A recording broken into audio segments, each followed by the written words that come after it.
काका, नवीन वर्षाच्या दर्शनाची काय नियोजन आहे? म्हणजे 1 तारीख 1 जानेवारी 2026 याची काय नियोजन आहे मंदिरात? नियोजन म्हणजे आता आम्ही लोकांनी काय केलं आहे, एक पंडाल पूर्णपणे टाकलं आहे. बाजूला आपलं संभाजी उद्यान आहे, राजे संभाजी उद्यान. त्या ठिकाणी आपण 9,000 एका वेळेस उभे राहतील दर्शनासाठी. म्हणजे लाईनीत उभे राहू शकतील एवढी सुविधा तिकडे त्या ठिकाणी केलेली आहे. आणि ती कशी लाईन रोटेट राहील. म्हणजे रेलिंग्स टाकलेल्या असतात, त्यामुळे अशी कंटिन्यू चालू राहील, मुव्हेबल राहील लाईन ती आणि लोकांना सुलभ होईल. आणि त्याच ठिकाणी आपण लोकांसाठी पाण्याची सोय म्हणा किंवा चहाची सोय त्या ठिकाणी करणार. त्यांच्या चपला काढण्यासाठी ते वेगळे स्टॉल्स असतील.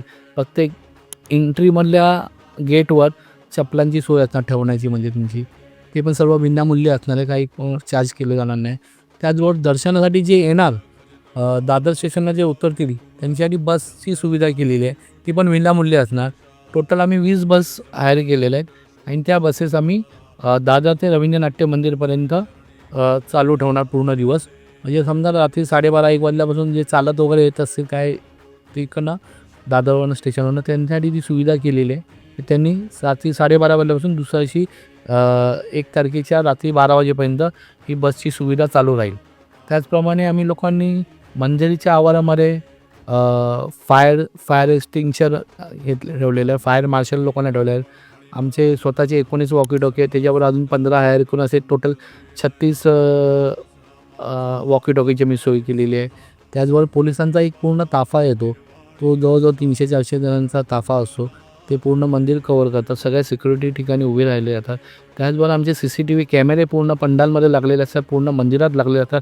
मंदिराच्या बाहेर पण एक कॅमेरे लावलेले असतात की जेणेकरून काही हानी होणार नाही, त्याची आम्ही खूप काळजी घेणार.